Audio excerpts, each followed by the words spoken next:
যাচ্ছি, এটা নিচ্ছিস ওটা নিচ্ছিস, যাচ্ছিস তো নিজের আপুর বাড়িতে, তাও এত কিছু লাগে তোর? এত মেকআপ করতে কে বলে তোকে? সারাক্ষণ মুখের মধ্যে শুধু ওই আটা ময়দা সুজি লাগাতেই আছে, কোনো মানে বিশ্রাম নেই ওর। মা, এখন লাগাবো না তো কখন লাগাবো তুমিই বলো? এই বয়সটাই তো হলো সাজার জন্য, তাই না? নিজেকে সুন্দর দেখানোর জন্য মানুষ কত কিছু করে, এমনকি প্লাস্টিক সার্জারিও করে। সেখানে তো আমি মুখের মধ্যে প্লাস্টিক লাগাচ্ছি না, মেকআপ আটা ময়দা সুজি তোমার ভাষায় লাগাচ্ছি। তাহলে এগুলোই তো ভালো বলো। আর আপুকে বলো ওয়েট করতে, কারণ ওয়েট করা তো একদম স্বাভাবিক ব্যাপার। একটা কিউট সেক্সি মেয়ে যখন যাবে, টুকু হট মেয়ে যখন যাবে, তো সবাই তার জন্য ওয়েট করে, আমার ফ্রেন্ডরাও যেমন করে, সো আপুও করছে। এটাই মানে আনহেলদি কি হলো আমি বুঝলাম না। ছি ছি ছি ছি ছি, মুখের ভাষা তো দিন দিন তোর উন্নতি হচ্ছে। আর কি বলবো, মার সাথেও তুই তর্ক করতে বাদ দিস না। এখন বল, কিছু সাহায্য লাগলে বল, আমি তাড়াতাড়ি গুছিয়ে দিচ্ছি। সত্যি কিন্তু ওয়াইন অনেকক্ষণ ধরে ওয়েট করছে, তুই অনেক লেট করে ফেলেছিস। এবারে যা, বেশি দেরি করিস না, আপুটা না খেয়ে হয়তো বসে রয়েছে। ওকে ওকে my cute mom, my darling, আমি এক্ষুনি সার নিতে যাচ্ছি আর 5 মিনিটের মধ্যে বেরিয়ে আসছি। হয়েছে তোর 5 মিনিট মানে কত মিনিট আমার জানা আছে। ঠিক আছে, তাড়াতাড়ি আয় শাওয়ার নিয়ে, আমি তোর লাঞ্চ রেডি করছি। আসলে আজকে তে তার বোনের বাড়ি, অর্থাৎ তের বোন ওয়াইন, তের আপু হয়, তো তার বাড়ি যাবে, তার শ্বশুর বাড়ি যাবে। তো তে ভালো মতো রেডি হয়ে নিল, সেজে টেজে, তারপরে গাড়িতে গিয়ে বসলো। আর কিছুক্ষণের মধ্যেই সে পৌঁছে গেল তার বোনের বাড়ি। সেখানে যাওয়ার পর সে ডোরে নক করলো, তারপরেই তার বোন এসে দরজাটা খুলে দিল, অর্থাৎ তার আপু। এতক্ষণ লাগে তোর? সে কখন থেকে ওয়েট করছি জানিস? আর তুই এইভাবে মানে এভাবে কীভাবে এসছিস? একটু ভালোভাবে সুন্দরভাবে মেয়েলি ড্রেস পরে আসতে পারিস না? সবসময় দেখি ছেলেদের মতো ড্রেস করে। আপু, শুক্রিয়া করো আল্লাহর কাছে, আমি টম্বার মতো ড্রেস করিনি, আমি যথেষ্ট ভালো ড্রেসেই আসছি। আর তোমার যদি পছন্দ নয় বলো, আমি চলে যাব। আমি কি সেটা বললাম? তোর যা ইচ্ছা তাই বলবি। আর সে ছোটোর থেকে একদম নাকের ডগার কাছে রাগ। চল ভিতরে চল, ফ্রেশ হয়ে নিবি। এরপর কিছু বললো না, সে সোজাসুজি গিয়ে ওয়াইনকে একটা টাইট হাগ করলো আর ওয়াইনের গালে কিস করলো। সো সরি আপু, তোমার উপর রাগ দেখিয়ে ফেলেছি অজান্তে, মাফ করে দিও। আচ্ছা চলো, সবাইর সাথে আমাকে আলাপ করিয়ে দাও। ইনফ্যাক্ট আমার দুলা ভাইয়ের সাথে, সে কোথায়? আমি তো বিয়েতে থাকতেই পারলাম না কলেজের কারণে। এখন চলো চলো, তাড়াতাড়ি দেখা করিয়ে দাও। এরপরে ওয়াইন থেকে ভিতরে নিয়ে আসলো তার শাশুড়ি মা, মানে জিনের সাথে তার শ্বশুর আরেম, আর তার ছোট ননদ জিমিন, আর তার বর, তার হাজবেন্ড, তার জামাই, তার মানে জেহবের সাথে পরিচয় করিয়ে দিল তের। এরপরে তে সবার সাথে যখন বসে কথা বলছিল, হঠাৎ সিঁড়ি দিয়ে একটা ছেলে দ্রুত গতিতে নেমে আসলো। তার পায়ের শব্দ অনুসরণ করেই তের চোখ দুটো তার মুখের কাছে গিয়ে পৌঁছাতে তে যেন একটা বড়সড় ক্রাশ খেলো, কারণ ছেলেটা এত সুন্দর। নিজের মনের অজান্তেই সে বলল, আল্লাহ, একটা মানুষ এত সুন্দর কিভাবে হতে পারে? মাশআল্লাহ। আপু, আপু এটা কে? ওটা ওটা আমার ছোট দেবার, জাংকুক। জাংকুক মানে আমি তোমার ছোট দেবরানী আজ থেকে। এই যে তে, তুমি কিছু বলছো নাকি? ভাবি বললো তোমার রুমটা দেখিয়ে দিতে, তাড়াতাড়ি চলো, আমার আবার অনেক কাজ আছে। আচ্ছা জিমিন, আমরা তো সেম এজের, আমরা ফ্রেন্ড হতেই পারি। আর তোমাকে একটা কথা বলতে চাই, এই রুমটা একটু বেশি ছোট, আমার না এই রুমটা পছন্দ হয়নি। তুমি আমার একটা হেল্প করবে? ফ্রেন্ড তো হওয়াই যায়, ঠিক আছে, কিন্তু কিসের হেল্প চাইছো বলো তো? মানে ফ্রেন্ডশিপ করেছো হেল্প নেওয়ার জন্যই তো। আরে তো এই ভাবছো কেন? এই রুমটা একটু ছোটো হয়ে গেল না? আমার মনে হয় এই রুমটা আমি থাকতে পারবো না। এই সামনের রুমটা কার, এই রুমটা আমি থাকতে পারবো পারফেক্টলি, একদম আমার মতো করে সাজানো গোছানো রুম। আমার তো এইরকমই রুম ভাল লাগে, খুব সুন্দর রুমটা, তাই না? আপু নাউজুবিল্লাহ আস্তাগফিরুল্লাহ, তে, তুমি এই রুমে থাকবে বলছো? এই রুমটা কার জানো? আমার ছোট ভাইয়ার। আর ওই রুমে কাউকে থাকতে দেয় না। জাঙ্কুক ভাইয়া যদি দেখে কোনো মেয়ে, ইনফ্যাক্ট আমাকেই তাই ঢুকতে দেয় না, ও একদম পছন্দ করে না ওর রুমে কেউ মানে অন্য কেউ থাকবে। তুমি এই রুমটা বাদ দিয়ে অন্য রুম দেখো, দরকার পড়লে আমার রুমে থাকো, কিন্তু এই রুমে না। যেহেতু তুমি প্রথমবার আমাদের বাড়ি এসছো, তাই আমাদের বাড়ির সম্পর্কে কিছুই জানো না, এই রুমটার দিকে চোখ তুলেও তাকিও না। এই চোখ তুলে দেখবো না তো কি তুলে দেখবো? যাই হোক, আমি এই রুমটাতেই থাকবো। তোমার ভাইয়া আসলে আমি ম্যানেজ করে নেব, তুমি চিন্তা করিও না বোন। আমি জানি আমার জিনিসগুলো কিভাবে পেতে হয়, আর এটা আমার থেকে ভালো কেউ জানে না। তুমি আমার জন্য টেনশন করো না। তোমার ভাই আসলে আমি তোমার ভাইয়ের সাথে ঠিক কথা বলে রুমটা নিয়ে নেব। ভাই তো এই রুমটা অনেক সুন্দর, বাট কালারটা চেঞ্জ করতে হবে ভবিষ্যতে, যেহেতু আমার এটা ফেভারিট কালার না। এই রুমটার চারিদিকটা ঘুরে ঘুরে দেখছিল, হঠাৎ তার সামনে একটা কুকুর চলে আসে। সে কুকুরটাকে দেখে খুব ভয় পেয়ে যায় আর খাটের উপরে তাড়াতাড়ি লাফিয়ে উঠে পড়ে। আল্লাহ, আমার ডগ ফোবিয়া আছে, তার উপরে এই কুকুরটা কোথা থেকে চলে আসলো? এই শাশা, সরে যাবো এখান থেকে। অসভ্য, এখন আমি কি করব? এরপরে তে খুব জোরে জোরে চিৎকার করতে থাকে তার আপন নাম ধরে। আরে কি হয়েছে? তুই তুই এই ঘরে কি করছিস? আর বাম, এটা বাম, এটা জাংকুকের পোষা কুকুর। তুই এত ভয় পাচ্ছিস কেন বামকে দেখে? ইস, কি একটা অবস্থা। চল আমার সাথে ওই রুমে যাবি। না আপু, আমি ডিসাইড করছি আমি এই রুমটাইতেই থাকবো, আর ওই কুত্তাটাকে নিয়ে যাও। কি অসভ্য বেয়াদব কুত্তা, দেখলেই ভয় লাগে। নিয়ে যাও নিয়ে যাও। ডিসকাস্টিং, মানে ঘরের মধ্যে কুকুর বিড়াল সবকিছু মনে পোষে এরা। এই এই মেয়ে, আমার বামকে নিয়ে কথা বলার সাহস তোমাকে কে দিয়েছে শুনি? আর তুমি আমার রুমে কি করছো? আমার রুমে না আসলে তো বামের মানে বামকে তোমাকে দেখতে হতো না, আর এত ভয়ও পেতে না। তো আমার রুমে কেন আসছো? আর তারপরে নিজের ওই পা দিয়ে কি করছো? আমার বিছানাটা কি অবস্থা করছে আম্মু, দেখো না। কি দেখবো আমি, কি দেখবো বলতো? তুই ভয় পেয়েছে দেখতে পাচ্ছিস, তুই তার উপর ওকে বকছিস। আর আজও এখানে প্রথমবার এসছে, আসার সাথে সাথে তুই ওর সাথে ঝগড়া করছিস। আম্মু আমার বিছানাটা নষ্ট করছে, আমি তাই তো বলছি। আর আমার বামকেও কুত্তা কুত্তা করছে। ও কুত্তা নাকি? আমি হ্যাঁ কুত্তা, কিন্তু ওকে কুত্তা বলবে কেন? ওর নাম বাম, বাম বলেই ডাকতে পারে না? তোর বামের নাম যে বাম, ও কি সেটা জেনে বসে রয়েছে? তো কুত্তাকে কুত্তা বলবে না তো কি বলবে বল? আচ্ছা মামনি, তুমি এই রুমে কি করছো বলো তো? তোমার তো এই রুমটা না, জিমিন তোমাকে অন্য রুম দেখিয়ে দিয়েছিল। তো তুমি তো ওই রুমে যেতে, তুমি এই রুমে কিভাবে এসছো? ঘুরতে ঘুরতে আসছো? না আঙ্কেল, আসলে স্বেচ্ছায় আসছি। জিমিন আমাকে রুম তো দেখিয়ে দিয়েছিল, বাট আমার ওই রুমটা পছন্দ হয় নাই। আমি এই রুমে থাকতে চাই। আপনি আপনার ছেলেকে বলুন না ওই রুমটায় কয়েকদিনের জন্য অ্যাডজাস্ট করে নিতে। গেস্ট রুমে আমি থাকতে পারবো না, ওটা আমার টাইপ না, ছোটো রুম। সো আমার এই রুমটা খুব পছন্দ হয়েছে। আমার এরকম গোছানো রুম খুব পছন্দ, তাই আমি এই রুমটাতেই থাকবো। আচ্ছা মামনি, তোমার যেখানে ইচ্ছা সেখানেই থেকো। যেহেতু তুমি আমাদের বাড়ি প্রথমবার এসছো, যে কে অ্যাডজাস্ট করেই নিতে পারবে। তুমি এখানেই থাকো, বামকে নিয়ে আমি ওকে চলে যেতে বলছি। হোয়াট? আম্মু তুমি কি বলো? আমি আমার রুম ছাড়া কোথাও ঘুমাতে পারি না, এমনকি কারোর বাসায়ও যাই না এই প্রবলেমের জন্য। আমার আমার সব জায়গায় স্যুট হয় না আম্মু, তুমি বোঝো না নাকি? মানে মানুষ আসলেই তুমি গলে যাও কেন এত? আমি কোথাও শুতে পারবো না, ওনাকে বলুন অন্য রুমে যেতে, আমি এই রুমেই থাকবো। জাঙ্কুক বাবা, রাগ করোস কেন? কয়েকটা দিনেরই তো ব্যাপার, তারপরে তো তুই বাসায় চলেই যাবে। তুই এত রাগ করিস না বাবা, কয়েকদিন অ্যাডজাস্ট করে নে, তারপরে তারপরে তুই আবার তোর রুম পেয়ে যাবি। তে এটা বেশি হয়ে যাচ্ছে না? সত্যি আমার দেবরটার ওপর তুই একটু বেশি টর্চার করছিস। এসে থেকে ওর কুকুরটাকে জ্বালালি, মানে বামকে জ্বালালি, তারপর ওর রুম দখল করছিস। এগুলো একটু এক্সট্রা হচ্ছে। তুই নাম, খাট থেকে নাম, আর সোজা আমার সাথে ওই রুমে চল। আর যদি ওই রুমে শুতে অসুবিধা হয় আমি তোর সাথে ঘুমাবো। এই ওয়াইন কি বলছো এগুলা? তুমি মানে ওর সাথে ঘুমালে আমি কিভাবে ঘুমাবো? না না না তে তে, তুমি এই রুমেই থাকো ভালোভাবে, মানে এই রুমটা কয়েকদিনের জন্য তোমারই ভেবে নাও, তোমার কোনো অসুবিধা হবে না বোন, আমি একদম দেখে রাখবো। তুমি এই রুমেই থাকবে। আর জাঙ্কুক, আমি যখন বলেছি তুই ওই রুমে শুবি, তুই ওই রুমেই শুবি। এক দুদিনেরই তো ব্যাপার, তুই চলে গেলে আবার নিজের রুমে চলে আসিস। যা নিজের জিনিসপত্র নিয়ে ওই রুমে চলে যাও। আরাম বাবু চলো, অনেক রাত হয়ে গেছে, শুয়ে পড়ি, কাল আবার অফিস আছে। যা, এখনো দাঁড়িয়ে রয়েছে এখানে। কাজটা আপনি ভালো করলেন না মিস্তে, আপনাকে আমি দেখে নেবো। চ্যালেঞ্জ নিলেন তো, দাঁড়ান ওয়েট করুন, আছেন তো আপনি কয়েকদিনের জন্য।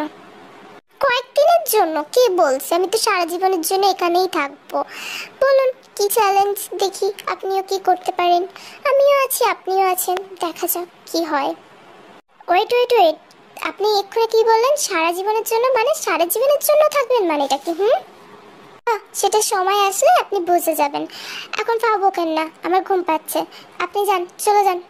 যত সব মেয়েদের রুমে দাঁড়িয়ে রয়েছে এখনো। যান। আসলে তেও তার পছন্দের কুকুরটাকে নিয়ে আসছিল, অর্থাৎ ইয়নটানকে। বাই বাট হঠাৎ বাম ইয়নটানকে দেখে চিৎকার করতে শুরু করে। আর ইয়নটান যেহেতু কিউট ছোট মতো একটা ডগ, সেখানে বাম তো অন্যরকম আমরা সবাই জানি, যার কারণে তে একটু ভয় পেয়ে যায় আর এই পরিস্থিতির মুখোমুখি হয়। আচ্ছা তে, রাতে ভালো মতো ঘুম হয়েছে তো? একদম অসুবিধা হয়নি নিশ্চয়? কি বলো জিমিন, অনেক ভালো ঘুম হয়েছে, তারপরে এসি চলছিল, ভালো ঘুম না হয়ে থাকতে পারে? আর সব থেকে যেটা সুন্দর জিনিস মানে ছোঁয়া রয়েছে না বিছানার মধ্যে, কি আর বলছি, তোমার সামনে তো বলতেও পারবো না। ভালো ঘুম হয়েছে, ভালো ঘুম হয়েছে। সেটাই, কেন ভালো ঘুমাবে না? আমার ছোট ভাইয়ার ঘরটা তো তুমি নিয়ে নিয়েছো। আসলে ও একটু পরিষ্কার পরিচ্ছন্ন থাকে, তো ঘরগুলো এরকম সুন্দরভাবেই রেখে দেয়, সব কাজ কমপ্লিটলি করে, আমাদের মতো একদমই না ও। এই এই সময় আবার কে আসলো? দাঁড়াও আমি গিয়ে দেখি, কলিং বেলটা প্রেস করেই যাচ্ছে, খারাপ হয়ে যাবে।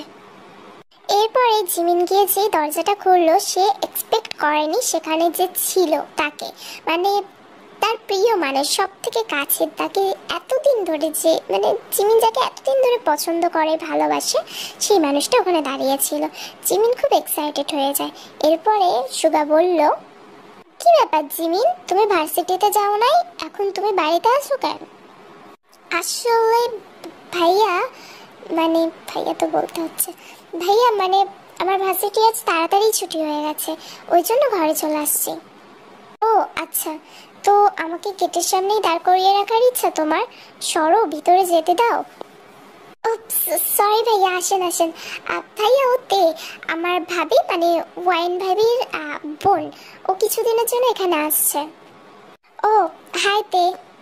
সুগা হাত মেলানোর জন্য তের দিকে হাত বাড়িয়ে দেয়। তেও যখন হাত দিতে যাবে, জিমিন তাড়াতাড়ি সুগার হাত ধরে নেয় আর বলে, ভাইয়া ওইসব পছন্দ করেন না, আপনি কি কাজের জন্য আসছেন সেটা বলুন তো, কি কাজের জন্য আসছেন, এত সকাল সকাল চলে আসছেন? ও আই সি, ও পছন্দ করে কি অন্য ব্যাপার। যাই হোক, আমি জাঙ্কুকের জন্য আসছি, সকাল থেকে একটা ফোন তোলে না, অনেকবার কল দিয়েছি বাট একটা কলও রিসিভ করে নাই। তো বাসায় আছে কি? হ্যাঁ ভাইয়া, মোষের মতো ঘুমাচ্ছে, নিজের রুমে না, পাশের রুমে আছে, ফুসফুস করে ঘুমাচ্ছে তো, মানে রাত্রে হয়তো ঘুমটুম হয়নি মশের খাবার টাবার খেয়ে। যাই হোক, আপনি যান গেস্ট রুমে, ওকে পেয়ে যাবেন। একটা সেকেন্ড, জাঙ্কুক গেস্ট রুমে কি করছে ওর নিজের রুম থাকাকালীন? ওসব বলতে গেলে ভাইয়া এখন ইতিহাস খুলে বুঝতে হবে, আপনি যান না, দেখা করে আসুন, আমি তের সাথে কিছু বলতে চাই, যান যান যান। ঠিক আছে, কোনো ব্যাপার না, বলেন যা বলার আপনাদের, মানে কি ব্যক্তিগত ব্যাপার, মেইলি ব্যাপার, আমি শুনতেও চাই না। জাঙ্কুককে গিয়ে আমি ওঠাই, আমার জন্য একটু কিছু পাঠান রুমের মধ্যে, আমার জন্য, জাঙ্কুকের জন্য। আসলে ভাইয়া সকালে চিনি শেষ হয়ে গেছে, কফি চা শরবত কিছুই পাওয়া যাবে না, আপনি জান তো, এত কথা বলছেন কেন আজ? পরে সুগা সেখান থেকে চলে গেল জাঙ্কুকের রুমে। তে আর জিমিন আবারও গল্প করতে শুরু করলো আগের মতো। কিছুক্ষণের পর জিন 2 কাপ কফি নিয়ে জাঙ্কুকের রুমে, মানে গেস্ট রুমে, জাঙ্কুক যে রুমে রয়েছে সেই রুমে প্রবেশ করলো। তারপর সুগাকে কফিটা এগিয়ে দিল, প্লাস জাঙ্কুককে। জাঙ্কুক ফ্রেশ হওয়ার জন্য বাথরুমে চলে গেল। এরপর সুগাকে জিন বলল, শোনো বাবা, আমি ঠিক করেছি তুমি আমাদের বাসায় ওই আসবে, মানে সামনে একটা অনুষ্ঠান আছে তো, তাই তুমি অবশ্যই আসবে। জাঙ্কুক হয়তো বলতে ভুলে গেছে, তাই আমি ভাবলাম আমিই বলে দিই, আর ও তো ছোট মানুষ, আমি বললে তুমি নিশ্চয়ই আসবে। আমাকে বলেছিল যদি আমি বলি তাহলে হয়তো তুমি না করতে পারবে না, তাহলে তোমার আব্বু আম্মুকে নিয়ে সবাই সমানে সপরিবার সহ চলে আসবে, মনে থাকে যেন। আন্টি আপনি তো জানেন জাঙ্কুক আর আমার অফিসের প্রেশারটা এখন কতটা, এই মুহূর্তে আসাটা কি ঠিক হবে? আমি তো ওর কলে পাচ্ছি না বলেই দেখা করতে আসলাম। হ্যাঁ সব ঠিক হবে, অত কাজ কাজ করো না তো, এত কাজ কাজ কি করো, চুপচাপ চলে আসবে। আর নাও এখন কফিটা শেষ করো, তোমরা দুজন নিচে আসো, আমি ব্রেকফাস্ট দিচ্ছি।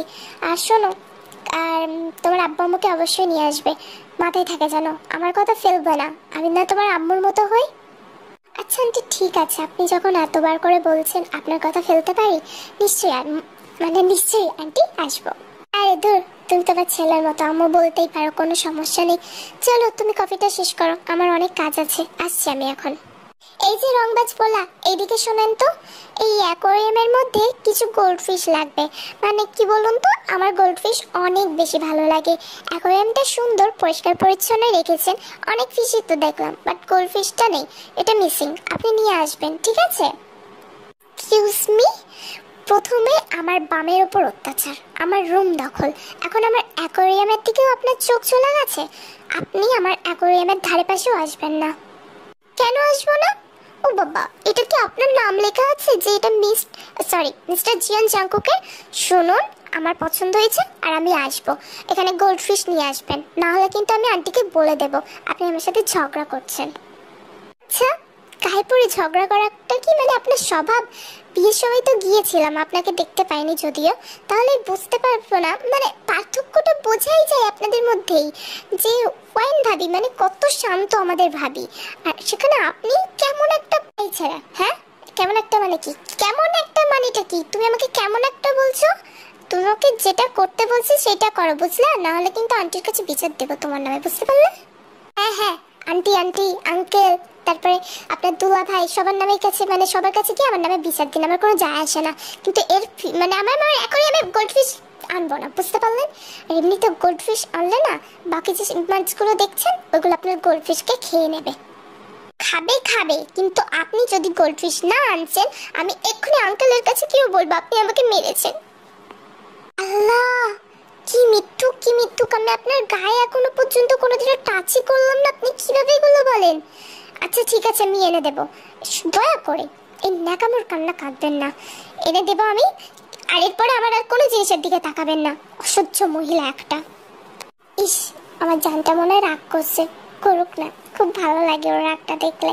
কি মিষ্টি একটা ছেলে না ও, কিউট, মাই বেবি বানি। করো করো, কারণ তোমারই তো ওয়াইফ হবো, বলো তো। এখন থেকে সব কিছু ঠিকঠাক করে নেওয়া উচিত আমার, পরে গিয়ে এত কিছু ঠিক করার সময় পাবো নাকি? তখন তো শুধু রোম্যান্স আর রোম্যান্স, তাই না বেবি?